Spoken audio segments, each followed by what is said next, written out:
Good afternoon. I am what you would call the humble developer.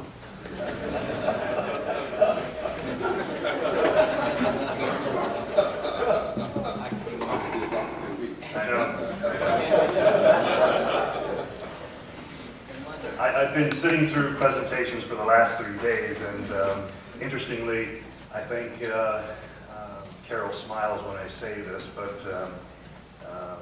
I think Carol came to Hong Kong for one real reason. That was to find out why Hong Kong land did what we did the last 45 years, which was, why did we build that first footbridge between Mandarin Oriental Hotel and Princess Building? And then how did the retail evolve across all of the buildings that we have in Central? Hong Kong Land, who I've been working for the last 20 years, was started 120 years ago and has been developing buildings slowly but surely every reclamation that the Hong Kong government created. Every year since about 1880. It's always been a progressive company. It had to be to hire someone like myself from the United States, being a British company.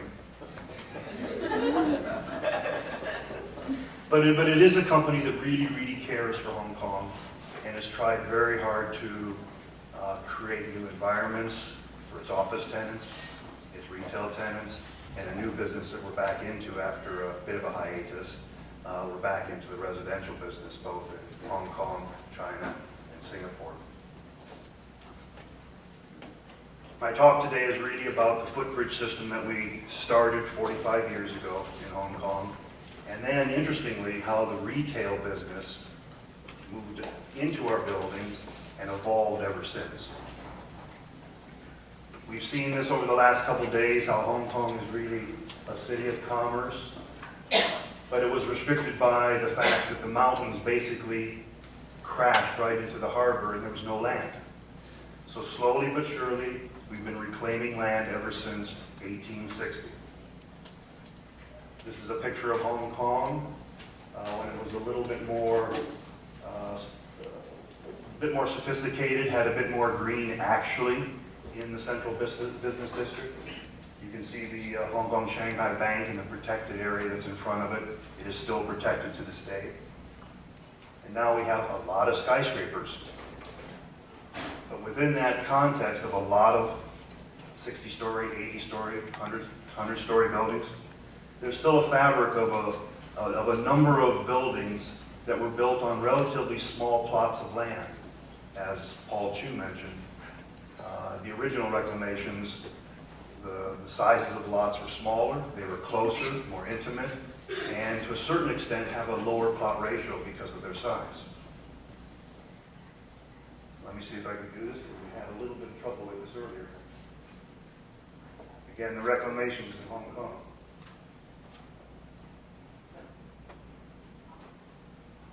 Keep going.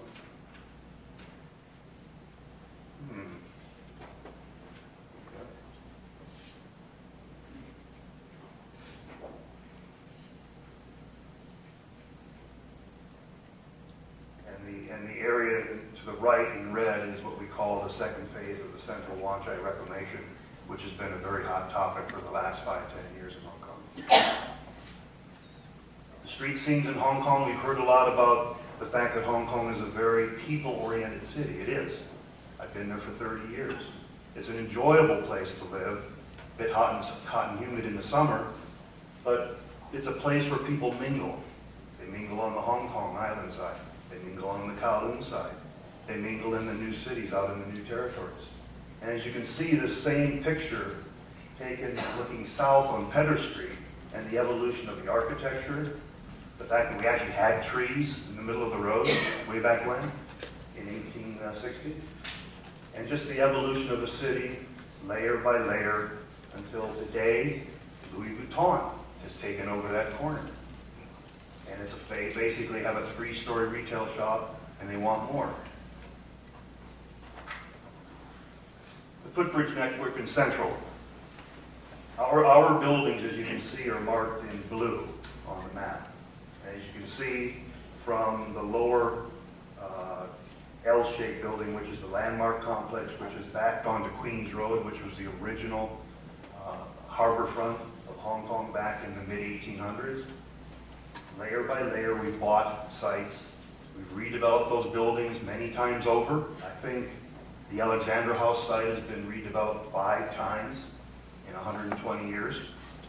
And as you can see, the buildings are linked very nicely with the underground MTRC system, which goes out to the International Financial Center, and the red lines are what is the current Footbridge network system in Hong Kong, the central business district. And I'll go into more detail on specific areas where they first started. The first Footbridge we did was between 2 buildings, which were our 2 newest buildings in the early 1960s. On the right was the Mandarin Oriental Hotel, which was the first Mandarin Oriental Hotel. And to the left, which you can't see very well, is Princess Building. The decision by the company at the time when they built those 2 buildings was, let's link up our new branded hotel with our best office building. Princess Building at the time was the best office building in Hong Kong. And it was done mainly for just linking up the office tenants with someplace where their clients could be visiting. Interestingly enough, Princess Building was quite unique in that it had office lobbies on both the ground floor and the level of the footbridge. Hence, people were able to move fairly seamlessly between the 2 buildings. Retail was not much of a component at that time, but interestingly enough, small retailers, small diamond merchants started to open shops, especially on the Princess Building side of the street, and slowly but surely that building started to fill up with retailers.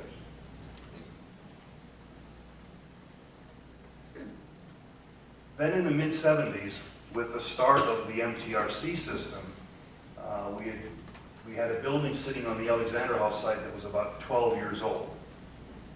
And we were able to purchase another piece of land which completed the triangular area that is now the current Alexandra House. And we said, this is an extremely important building for us to design and connect with footbridges to all the adjacent buildings. You can see that, and hence why I called it a nodal point linkage for us.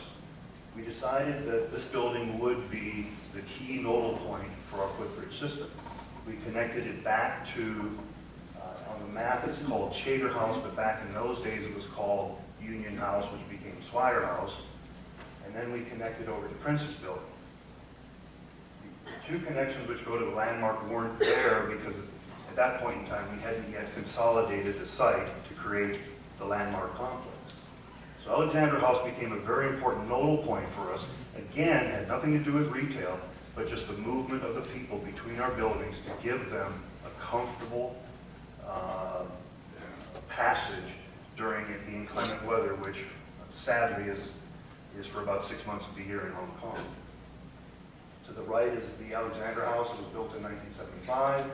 And to the left was Union House, which was completed in 2 phases in the mid-50s and early 60s. I'm interspersing a couple shots now because what's happened is as the footbridges created another street level in Central, retailers started to come to us and say, we want to be in these buildings because we think this is where people are going to want to shop. So initially, Alexandra House had what I would call mid-market retailers in the building, and this recent renovation, which is on the left, which was completed 4 years ago, brought in brand names like Prada, Dolce & Gabbana, and the ubiquitous Starbucks up on the upper level. But it has become actually a place for people to meet, to shop, and to move about Hong Kong in an environment which doesn't get stopped by streets.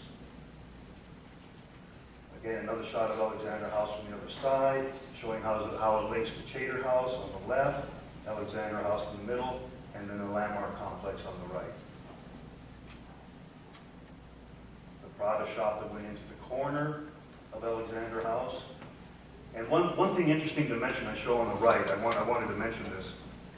When the first footbridges were allocated to us from the government, one thing that we had to do was we had to make sure that the footbridges allowed people to walk either through the building or around the building 7 days a week, 24 hours a day. It was part of the footbridge license that we got from the government. And for the Alexandra House, the original Alexandra House was built in 1975, and Chater House, Swire House, which was across the street, we decided at that time, instead of keeping the insides of the building open 24 hours, that we would build a walkway around the podium. Now, we did that not knowing that the retailers actually wanted the people walking through the building for as many hours of the day as possible.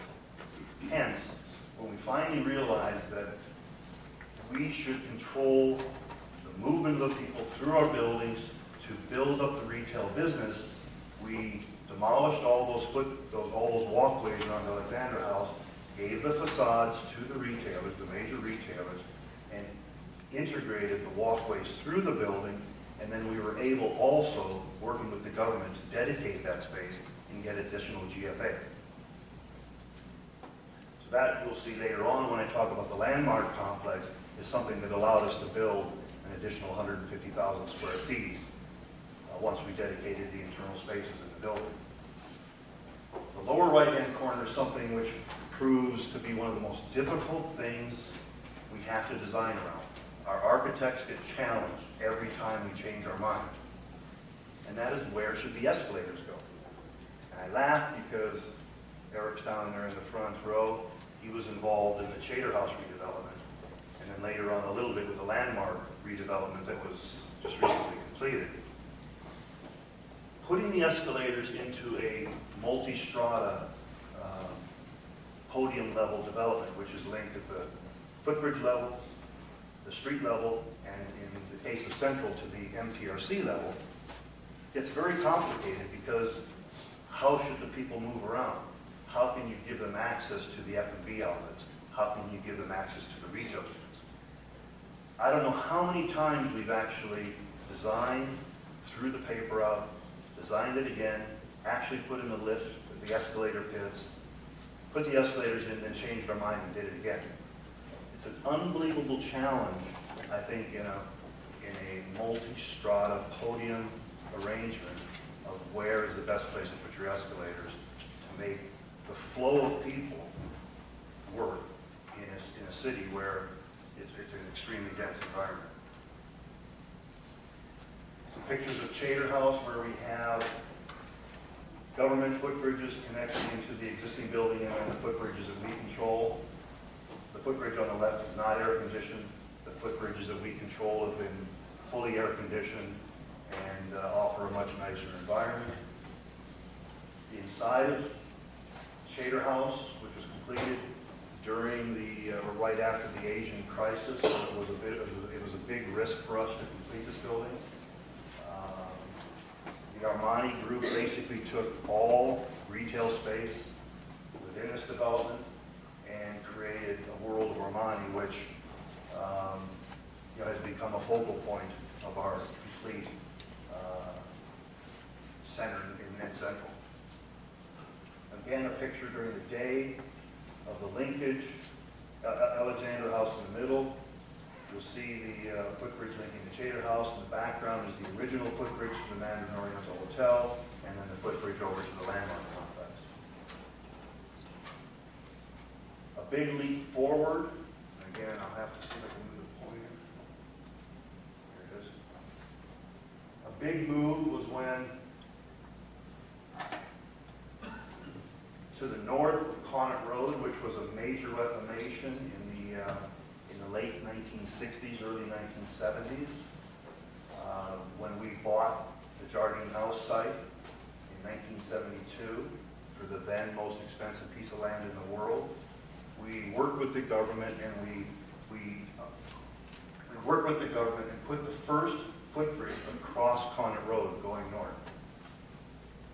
And that then linked across to the Exchange Square development, which we bought in the early 1980s, and eventually now has moved out to the International Financial Center and all the way out the west to the Macau ferry terminal, where hundreds of thousands of people every day take the ferries over to Macau to gamble. This picture you've seen many times over the last 3 days. This is the footbridge that went across Connaught Road.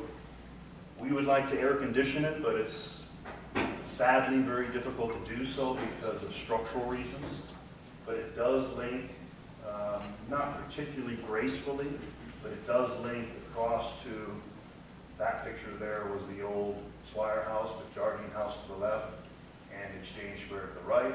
And then the government then extended that footbridge network all the way coming towards you as if it was coming to the Macau ferry terminals.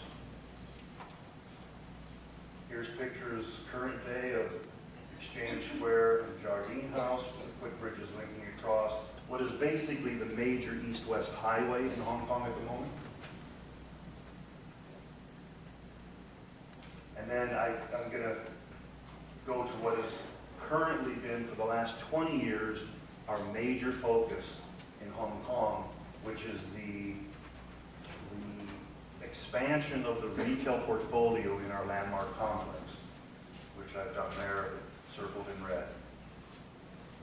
Now, that area of Hong Kong was reclaimed many, many years ago and was combined, or was part of a lot of very, very small lots.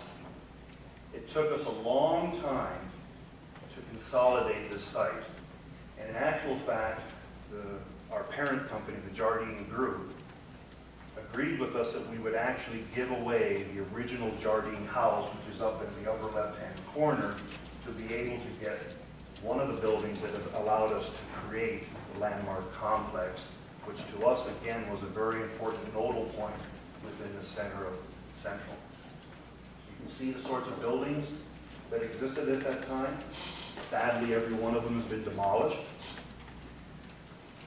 And we created a building which we hoped would be the center of activity, movement, meeting, and for people in Hong Kong, meeting is eating within Central. And you can see we worked very hard at trying to get cross circulation at ground floor, the connections to the MTRC system which connected to the basement, and then the footbridge system above. Here is the central meeting space, which over the 30 years that this space has been there has changed dramatically. This is a current day photo where we actually took out the first floor level, which was actually a walkway, and we gave all the space back to the retailers that surround the space. So they all had double level retail. I should mention at this point in time that the interesting thing about this was when the landmark complex was first opened, it was full of banks.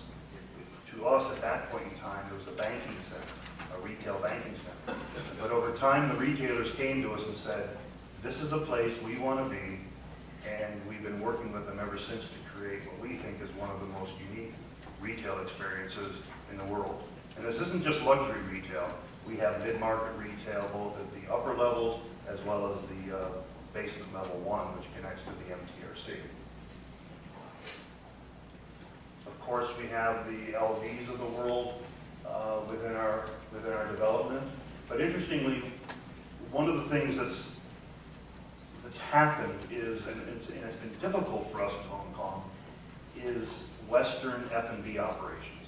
Hong Kong has some of the best Asian food in the world, but it's always struggled with its Western cuisine. And Hong Kong people love all kinds of food.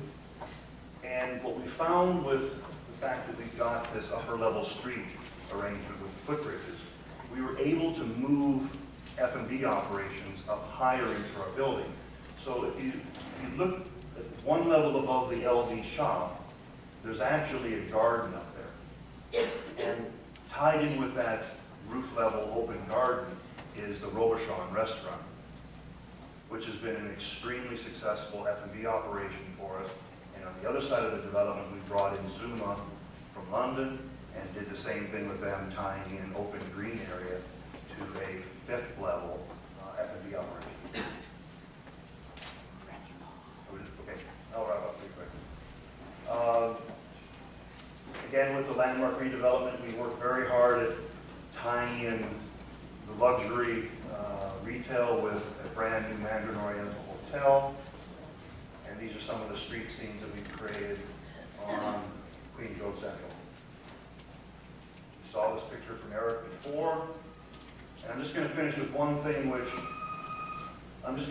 one item which is mentioned yesterday. Again, it's a hot topic in Hong Kong, but as you can see how the Footbridge network is moving out into other parts of Hong Kong. It should already be connected to the Tamar site, but hasn't been done yet.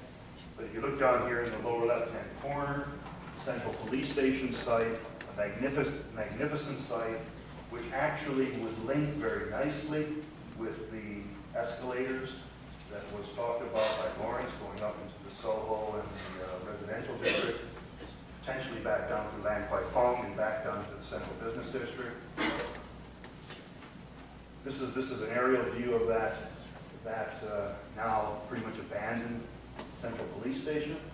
It's something that really needs to be connected as another nodal point within Hong Kong that a lot of people are talking about.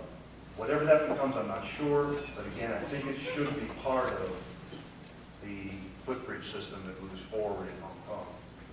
Sorry for running over. I think we're going to have a little bit more discussion on a lot of this, and thank you very much.